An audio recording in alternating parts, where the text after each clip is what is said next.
Alright, as I've promised, this is going to be part 2 of my last week's vlog. If you've missed that vlog, the link is going to be down below in the description. And I'm going to be putting the video thumbnail here as well so that you won't get lost. Anyway, this is a part 2 video of the monthly expenses that we actually need to pay when we're here in Australia.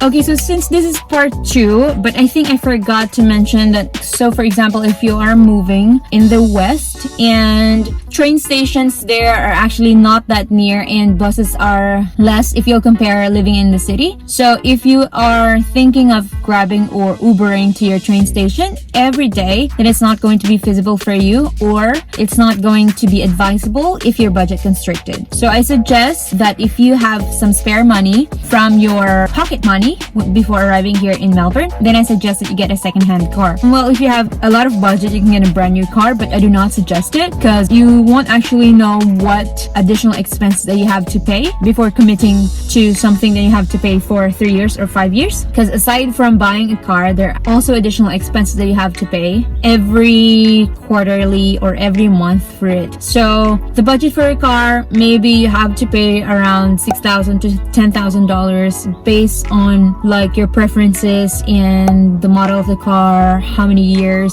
it is, how old it is, how many mileage it has, and you just have to know where is the best place to get it. Well, the number one website that you can go to is carsales.com.au, which I'll be posting the link down below as well. So you can get a lot of different cars there, from hatchbacks, sedans, SUV, AUV, whatever you want, whatever your budget fits. So you have to get that from your pocket money. But if you don't have like enough pocket money, then of course you have to consider taking the train or getting a house near a train station or tram station. After buying a car, you have to consider the registration of the car, which is actually per year, which I divided per month as I've promised you. It's going to be $70.40 per month, so just times it to 12 and that will be your monthly rego. So it actually depends as well if you're going to be driving a sedan or an SUV. So it depends how old it is as well, a lot of different factors, but it is easy.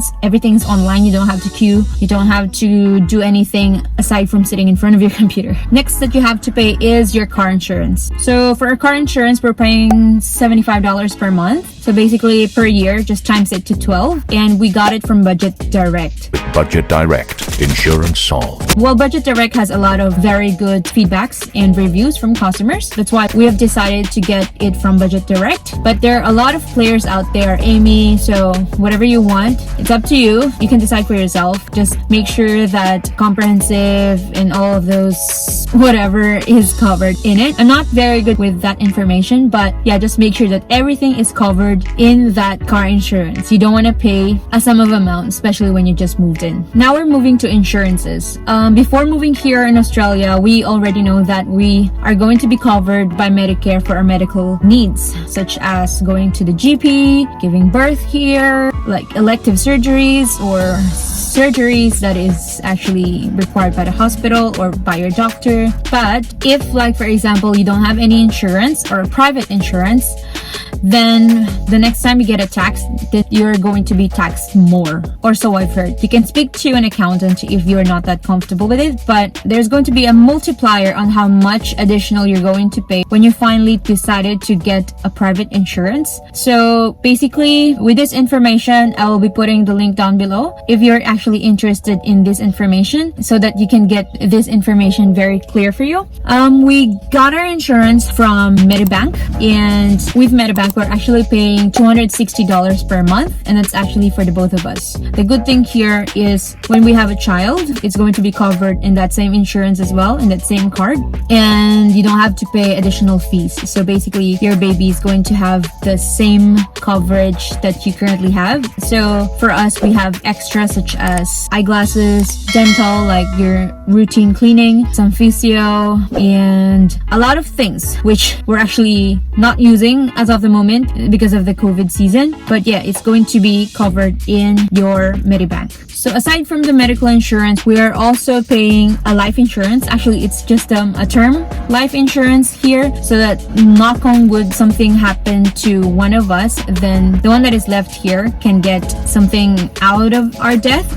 Anyway, it's the same as insurance, but with this minimal amount that we are paying, it's just term insurance, which we are paying $130 per month. So it's like $50 something for me and $60 something for my husband. So basically, it's more expensive for the husband to be insured. I don't know why. Maybe because he's the one always going out, especially now during COVID season. He's our runner going to the groceries.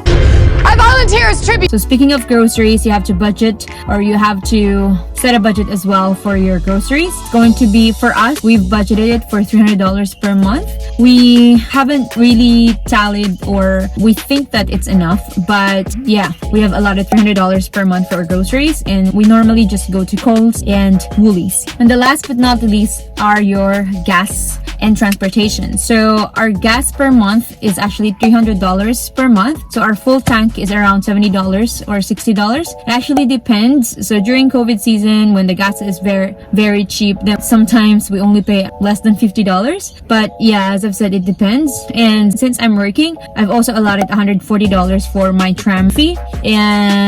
But if you're going to be a housewife, then you don't have to allot some money for your tram, which sums up to prepare your heart.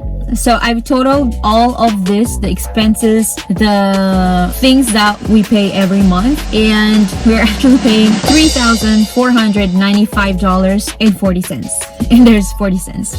So yeah, that is our monthly expenses, and those expenses are actually needs. I didn't allot anything for like wants, such as going to the mall and buying stuff for ourselves. So basically, this is the base amount, like for us, that we need to cover on our monthly basis if it's just Alan who's going to be our breadwinner. So yeah, I hope that my video answers your inquiry, but if I missed something out, you can always comment down below and I'll answer your comments. And yeah, if you feel that this video again is helpful for you, please do not forget to like, share, and subscribe this to your Facebook page or your Instagram page. And also don't forget to hit that bell button just in case that I get to upload a new one, then you get notified. Thank you for watching my YouTube channel. Again guys, this is Misunderstood Cheeky, and I'm glad that you're tuning in and subscribing. Thank you for your trust. Stay safe. I hope you have a great weekend. Cheers. Bye.